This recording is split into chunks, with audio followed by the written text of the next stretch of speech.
Welcome into Stugotz and Company. Just me and Taylor today. Mikey A is out. Israel is back tomorrow. Where is Izzy? Do we know where Izzy is, Taylor? I believe he's at a flag football tournament. Ah, okay. When Izzy's not in, I just assume flag football tournament. It's a fair assumption, I think. We have a nervous Taylor who's headed out to Yankee Stadium again. He's oddly confident. We will get to that in just a second. Steve Levy is going to join us later on. It's set number 2 here as the NHL hockey season gets underway this evening. Hockey's back, Taylor. You excited for that? Yeah. Nah. Okay. Anyway, hockey's not a needle mover for me. Well, the start of the put it on the poll. Is hockey a needle mover for you? Hockey's not a needle mover until you need hockey. Yes. So for me, my hockey season starts if the Rangers make the postseason. If the Rangers make the postseason, then I go to my hockey guys. My former roommate, Ian, who I just called roommate Ian, he's a big Rangers guy. So I just go to him as the playoffs are starting and be like, hey, tell me like the 5 talking points I need to know about this Rangers team. Right, bullet pointed. Yes. Right. Yes, just give me the bullet points. Exactly. Now you're starting to learn this industry. Well done, my friend. And so you're not in. So Steve Levy is calling that Rangers game tonight, the Rangers home opener. You are not into that. You will be glued. Obviously, you're going to Yankee Stadium. Will you even have an eye on the score of the Rangers game, or it's too early? Yeah, way too early. And I question any Rangers fan that goes to the home opener. Yeah. If you're also a Yankee fan, I feel like that's committing like a fan sin. Like you can't like go sports sin. Right. Yes. Yeah. Like a sports misdemeanor. Right. Yes. Now I understand that Mark Sanchez. tough weekend for Sanchez. Listen, he picked on the wrong 69-year-old. That's it. That's what happened. I mean, he thought he was a tough guy. He picked on the wrong 69-year-old. But say the Yankees are your favorite team, and then the Rangers are like 2 or 3 in your pecking order. Yeah. You can't go to a Rangers game over watching the Yankee postseason, right? Well, what if Rangers is number 1 in your pecking order? Because for a lot of New York fans, the Rangers are their favorite team, right? Yeah, then that's fair. And I think it's also fair if like you're in a suite and then you know there's going to be a TV. You can see the Yankees game, right? That's a completely different game. Wait, so if you're number 1, if you live in New York and the number 1 team for you is the Yankees, what you're saying is you either need to go to Yankee Stadium tonight, you need to watch it on your couch, or you'll give them a pass to go to the Rangers game if they're sitting in a suite. Correct. Okay. Otherwise, you're not a Yankee fan. Yes. Okay. Yes. Right. If you're sitting 112, row 15, seat 11 with no access to a television, you are not a Yankee fan tonight. Yes. If the Yankees come back in the series, we don't want you in the ALCS rooting for them. Put this on the poll. Did you wake up this morning wondering to yourself, is Trevor Lawrence good? Let me try that again. Put this on the poll, Taylor. Did you wake up this morning thinking to yourself, even after a big victory over Kansas City, is Trevor Lawrence good? Because I still have no idea. He tried to give the game away. Yeah, that game, like if you ask somebody who has never watched football before, what is the Trevor Lawrence experience? Yes. You just have to show them that game and they'll be like, oh, wow, like there's some flashes. That throw he made to Brian Thomas Jr. along the sideline. Yes. One of the best throws this season in the NFL in terms of catch probability. And then there's moments where my favorite moment was it was like a 2nd and goal or a 3rd and goal from the 1-yard line where you're like, okay, he just has to sneak it in. And he tries to do the thing where he holds the ball over the top. No. The second he puts the ball out, it just gets punched out. No. But then he takes that last drive, he takes a bad sack. He takes a delay of game. He throws an interception that comes back because it's defensive pass interference. And then he scores a touchdown. And like you said, you're kind of left wondering, like, how good is Trevor Lawrence? How good can this Jaguars team be? Because it does feel like Liam Cohen has them going in the right direction. Listen, he wins today, Trevor Lawrence, because they won last night, and they did so against Kansas City. A bit of an overreaction by the Jacksonville Jaguars. You would have thought they won the Super Bowl. They just got themselves to 4-1. They're the 3rd team to beat Kansas City this year. So, I mean, it's not like KC came in 5-0. You know what I'm saying? And yesterday, I feel like was the first sign of the Jaguars season where it's like, okay, this is why they traded so much to get Travis Hunter, where they're trying to get him more involved in the offense. They're throwing deep balls to him. They're using packages where he's in the backfield, then going out wide, and you're getting the ball to him in space. Because up until this point, they swapped first round picks with the Browns to go up and draft Travis Hunter. Right. They attach, I think it was a second round pick, a fourth, and maybe a future first.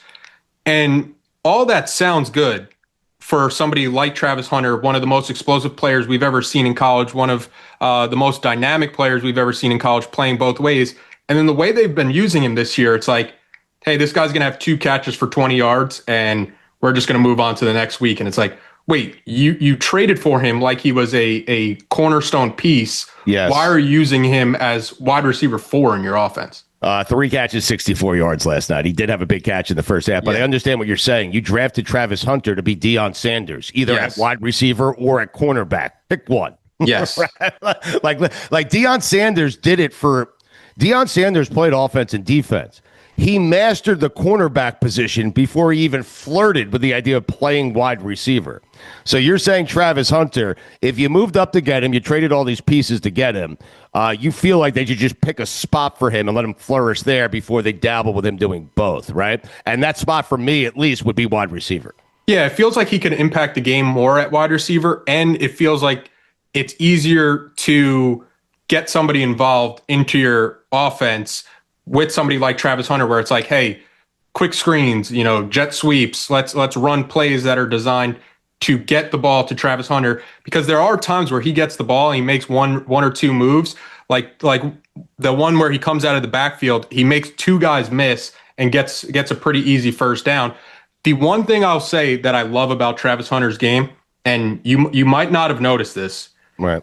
Travis Hunter, he's like one of the only guys in the NFL that are still doing Pink October. And I love Pink October. Yes. And I'm watching Travis Hunter. I'm like, what happened to Pink October?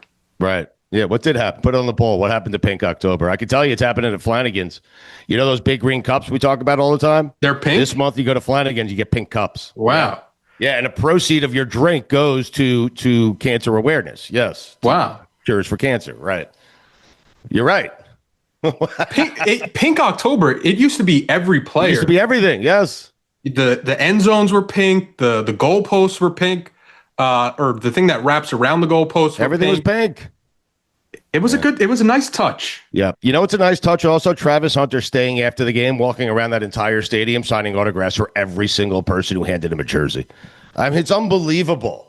And that he was so widely criticized last year just for being around Deion Sanders and Colorado. And should he win the Heisman? Should he not win the Heisman? Is he a good kid? Is he a bad kid? No one fucking knows these people. Nobody. He's a great kid. Yeah. What kind of kid at that age stands around, sits around, walks around the entire stadium signing autographs for fans an hour after they beat the Chiefs, barely beat the Chiefs? Did you think Trevor Lawrence, that last play where Trevor Lawrence scores, where he trips over his offensive lineman's foot and then trips again while trying to get up? The rare double trip, quarterback sneak into the end zone, game over. But did you think... 2 things. Did you think Trevor Lawrence was ever going to make it to the end zone, Taylor? And number 2, did you think he left too much time for Kansas City and Mahomes? I did think he left way too much time for Mahomes there. I thought they were going to tie it up. Yeah, because Bucker could kick from like 65 yards. That last play where he's just stumbling. That's his career. Yes, exactly. Like when we talk about that, this game represents the Trevor Lawrence experience. That play sums it up perfectly. Where it's like. It was so slow developing. He's getting stepped on. He's getting up. It looked like initially like that play should have been dead. Like the Chiefs, I would say 99% of the time when your quarterback goes down like that, they'll just stay on the ground, live to fight another day. He kind of looks around when he's on the ground and he's like, wait, there's nobody near me. Right. I think I could get to the end zone. Was this the first time or the second time on the ground? Because more shockingly, the second time on the ground, there was still nobody around him. It was crazy. But it's perfect that like this is probably The playoff comeback against the Chargers is the number one moment so far in Trevor Lawrence's career. This is two. This is two, and it's perfect that the best representation for a Trevor Lawrence legacy game. One ends in that play, and two, it's the booger game where he's picking his nose on the sideline. He does love to dig for gold. I mean, I'm certain he does it every game. We just noticed it last night. It was an isolated game, national TV. They're playing the Chiefs. Everyone's watching. It's got to be tough being a professional athlete, knowing like, hey, this game is being broadcasted for three-ish hours. Right. It's not like there's a light that Trevor Lawrence is looking at. It's like, oh wait, the camera's on me. Like he has no idea. If we're in a studio, you have a pretty good idea. Hey, when the camera's on you, you could see the little preview. You could see what's in program. When you're an athlete out there for 3 hours, it would be in the back of my mind at least like, hey, this camera could be on me at any moment. Right. It has to be because you just want to be yourself. It's a 3-hour window. And like, if I want to pick my nose, I'm going to pick my nose. Well, if you do pick your nose, good luck going 3 hours without picking your nose. If you're a guy who just likes to let one fly right in public, just lift your leg a little bit and let it fly, you can't do it for 3 hours. I mean, you got to be on your best behavior. They should tell the players when the camera's going to be on them, don't you think? Yeah. Like they don't have enough to worry about. Just somebody following you around being like, hey, camera's on you. Yeah. So people are what are they calling it? I believe they're calling it the booger game. What? I mean, it's a terrible name just because he was picking his nose. Yeah. Yeah. Okay. Booger game. Booger McFarland. Yes, but well done. By the way, I'm happy for Tony Baselli. He is my friend. He is a friend of the show. I went to his Hall of Fame ceremony. I love Tony Baselli. He has taken over the reins of that team. Tony Baselli has done a very good job. He has hired the right coach. They have drafted some good players. That team is good, Taylor. They are good on the offensive side. I don't know if they're good at quarterback yet, but they are good at just about every position. And so that team, and they're 4-1 right now. So I am happy for Baselli for getting that thing right. And I'm happy for my friend Tony Khan, who is the son of Shad Khan, the owner. So it's good to see Jacksonville being competitive. Again, no idea if Lawrence is good.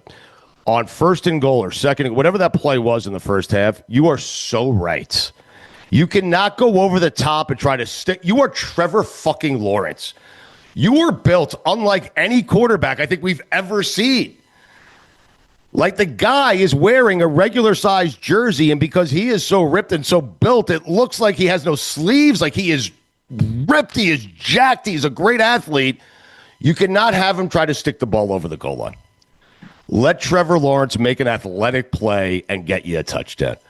That play doesn't work with Trevor Lawrence. Trevor Lawrence is terrible on first and goal from the one. That's not a strong suit for Trevor Lawrence. You agree, right? Like it's just too awkward. It's too clunky. He's too tall to go under, and you can't run that stupid play where he's just trying to he's too athletic to do that, and it's a dumb play to call for him. Yeah, one of my favorite takes that I think I've had is the most underrated skill for a quarterback is having a quarterback that you feel confident with a quarterback sneak. Yeah, Jalen Hurts. Right. You almost never think about it until you're in those situations, and it's like a 4th and goal from the one, or a 4th and 2 from midfield, where it's like, man, if we had a quarterback that we could trust every down to get at least 2 yards on a quarterback sneak, right? Like that's an asset that a lot of people take for granted. And then you have some of these teams where it's like 4th and goal from the one, and they're lining up in shotgun. And the old football fans, every old football fan, when they see a 4th and goal or a 4th and short, and they're lined up in shotgun, they have to tell the person next to them, like, I can't believe they're in shotgun. I feel like I'm watching an alien. I feel like I'm seeing a UFO for the first time. It's like, hey, you're right there. You're right by the goal line. You just got to get a half inch. Why are you taking the snap 4 feet away from that place? It's like, so when I go, it's jarring. You're right. Yes. I love sitting next to like old dads or grandpas at games, because when I'm at the Yankee game, Trent Grisham is like the nonchalant king out there in center field, where everything is like very, very lazy, has the appearance of lazy when he's catching pop-ups, and there's just fans like fans that are probably in their like 70s, 80s screaming like two hands, two hands. And it's like those are the guys that you have to remember in those situations when an outfielder is making the catch with one hand or the shotgun snaps on fourth and shorts. It's like we have to establish like the dad play of the game where it's like the dad play of the game is just a play that was like great fundamentals and made sense like 20 years ago. The fullback dive, right? Yes. Make sure I ask Mike Golick about this later on because Mike Golick would be outraged if they got the shotgun formation when he was playing on first and goal from the 1. Trevor Lawrence is just not good. Who's the backup for Jacksonville?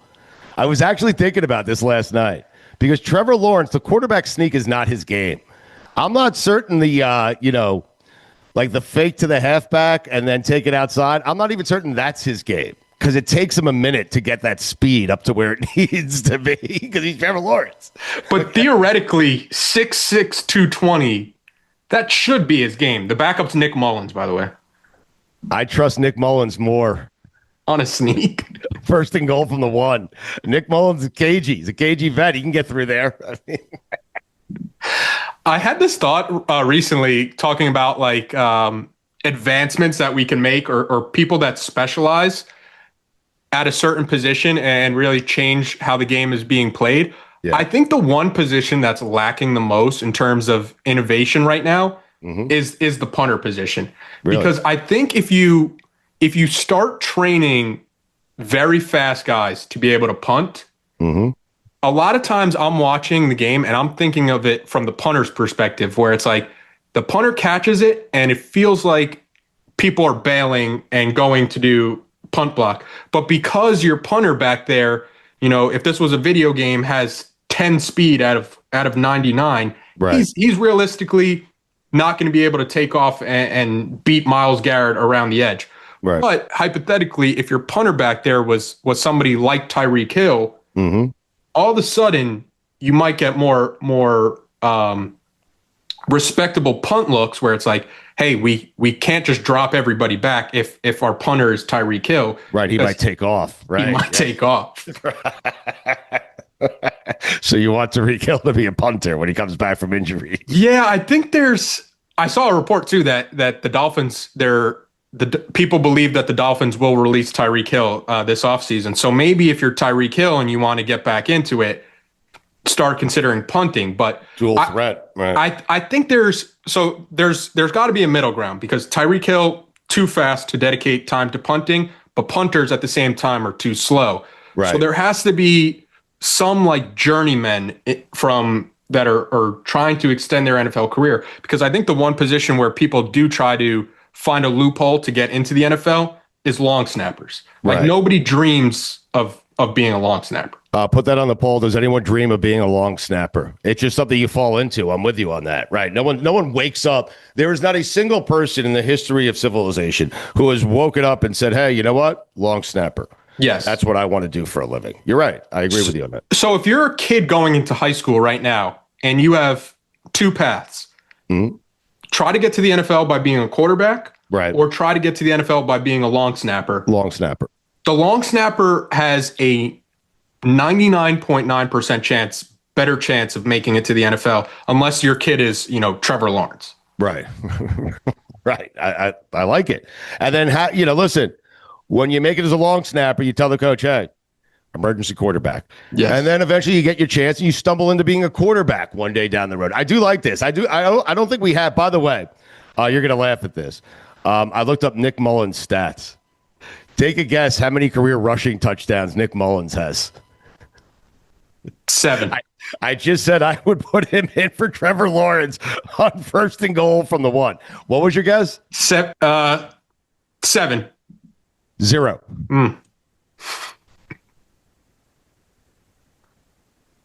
Nick Mullins. I do like the idea, since we're talking about it, of a short yardage quarterback. I do. Yes. Yeah. Right? Yeah.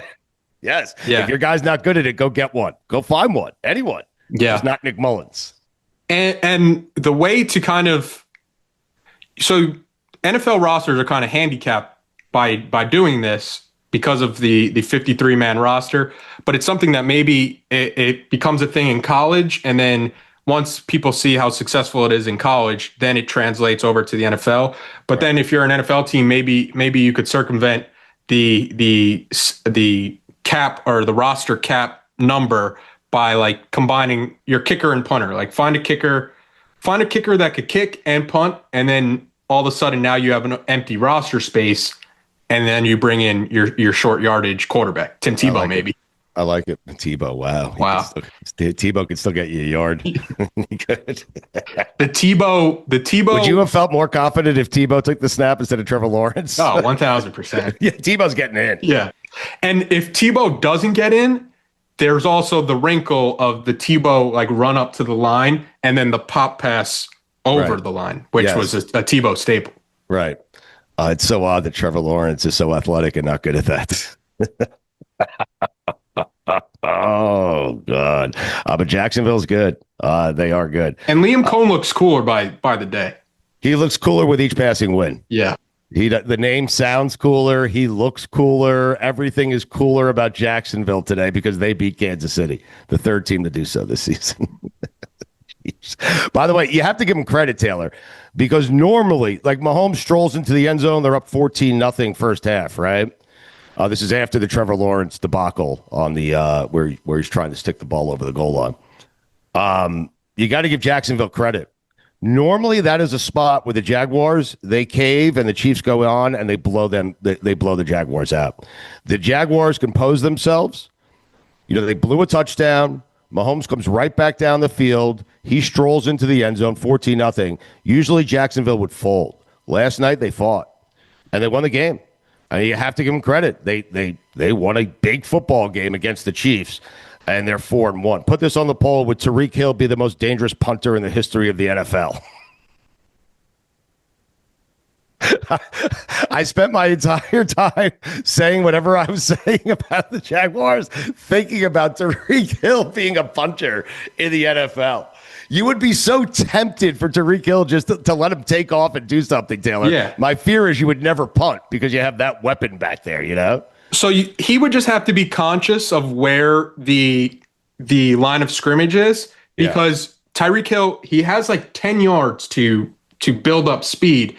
If all of a sudden he's like, oh wait, I don't really have an advantage here, then it's just like, hey, try to get this punt off as best as you can.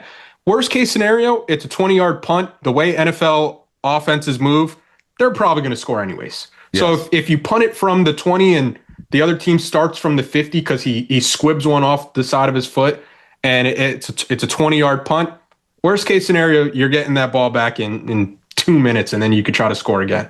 Yes. Do you still think Robert Saleh could fuck his world up? Yeah, because I'm coming around. I think you do. You think Saleh could still? It doesn't matter, right? So I don't want Liam Cohn looks cool to equal. I think Liam Cohn now can fight. Right. Especially against win or lose, Robert Saleh can still fight, and he will still end your world. He will.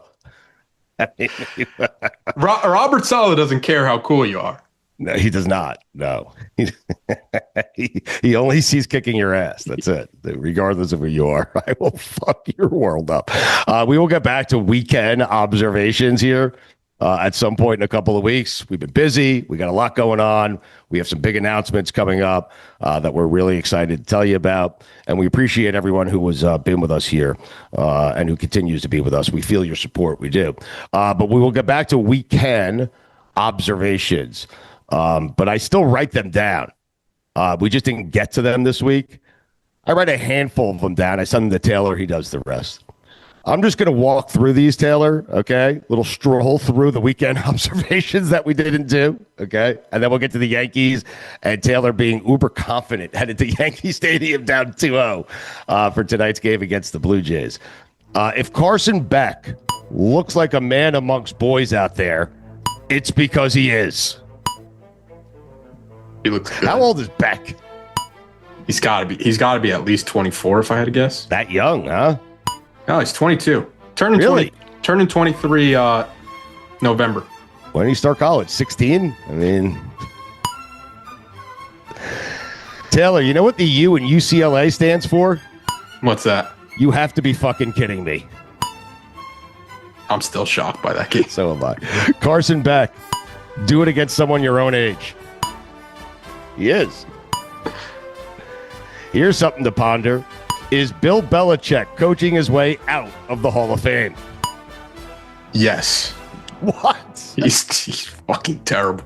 It's so bad. Somebody was asking me yesterday, like, what do you think the best case scenario is? I'm like, dude, Carolina doesn't really have $20 million for a buyout.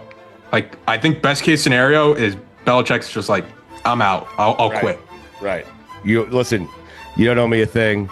It's been fun. It's been real. I thought this would be better and easier. It's not. I'm out. And then like maybe we keep Steve as like our defensive coordinator and keep the other son as whatever the other one is coaching. I think you need to rid yourself of everything Belichick. Yeah. You do. Yeah. And Lombardi's our quarterback coach. You like Mike Lombardi? Yeah, I mean his son is. Oh, okay, good. Belichick got hired, and his first move was, "Hey, where are all the sons at?" You think Mike Tannenbaum regrets sending his kid to the University of North Carolina? Yeah. He's Aaron there, Boone, right? Aaron Boone's kid's there too. Oh, get out of here! Yeah, I believe Mike Malone's daughter's on the volleyball team. Just an aside. What? Yeah, Sean Taylor's daughter too is on the volleyball team. Mike Malone? Yeah. The NBA coach? So all these famous people, these coaches, these GMs just sent their kid blindly to Belichick, not wondering at all if Belichick actually cared about making their kids better? Well, Mike Malone's daughter's on the volleyball team, and so is Sean Taylor's daughter's on the volleyball. That's different. People are just sending their kids in general to Chapel Hill. Well, it's a great school. It's a great campus, right? I'm certain the volleyball program is a lot better than the football program. So, yeah. I mean, that bar is very low. I guess he is coaching his way out of the Hall of Fame. You know what Alabama did over the weekend? They exacted their revenge. Wow. Yeah. I thought it was they reminded who's who. No, they exacted their revenge. You know what the D in Diego Pavia stands for? It stands for Do It in Tuscaloosa. Didn't get it done. He didn't get it done. Still like Pavia. So do I. Is the only time we use the word exacted when we say someone has exacted their revenge on somebody else. It is, right? Yeah. Exacted. Tuscaloosa. Funny name for a city. It is. Yeah. Then I wrote top 5 funny names for a city. And I didn't finish it. Poughkeepsie was in there. Oh, wow. That's a good one, right? Poughkeepsie. That's the oldest Michael Irvin has ever looked. The play that went to the sideline where Holly Rowe went down, Michael Irvin went down. Michael Irvin almost twisted an ankle. He almost broke his ankle. He got up. He was fine. I'm reporting he's fine, but he looked old. He did. Playmaker. If you sat down yesterday at 1 p.m. Eastern and said to yourself, today's the day I'm going to try out this thing they call the NFL. I'm sorry. Bad 1 o'clock sleep. Also, you must think the rest of us are fucking crazy. Baker Mayfield plays like his hair's on fire. I don't know what it means, but he does. Yeah. Notre Dame, Clemson, and Arch Manning do it against a good team. Yeah. Those are the weekend observations.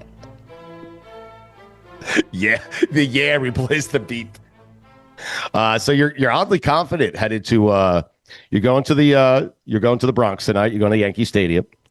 You're oddly confident for a team that is down 2-0 to the Blue Jays. You seem like this is like just talking to you before the show started.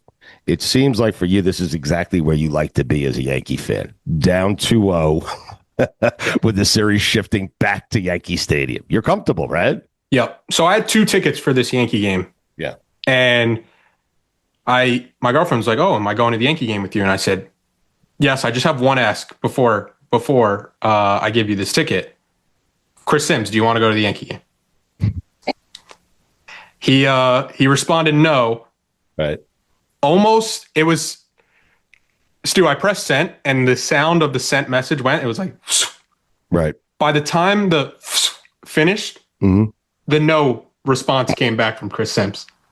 And what followed was just He telegraphed your pass. I mean, what followed was I told you about the Patriots. So not only did he tell me no, he doesn't want to go to the game with me. he didn't. I told you so. He did, and I told you so. That motherfucker. But yeah, I'm confident about this Yankee game tonight, just because there's not much else to be confident about. So it's like our backs are against the wall. Where you like it. Either the Blue Jays finish us tonight, or the series extends and we get a game 4. And I'm letting the Blue Jays know now. This is a warning. I like where you're headed. This is a warning. Finish us tonight, Yes. or we will finish you. Yes.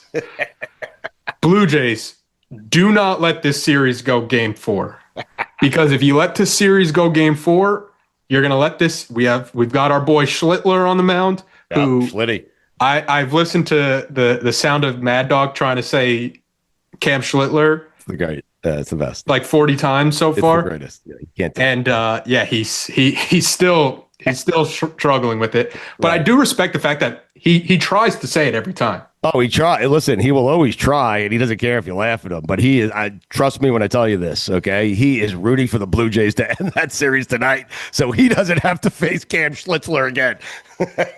So if Carlos Rodon, this is the thing. Like, you pay Carlos Rodon number one money. At some point, Carlos Rodon has to show up, and he did have a good quality start in the wild card round against the Red Sox. Yep. That kind of turned the momentum back towards the Yankees.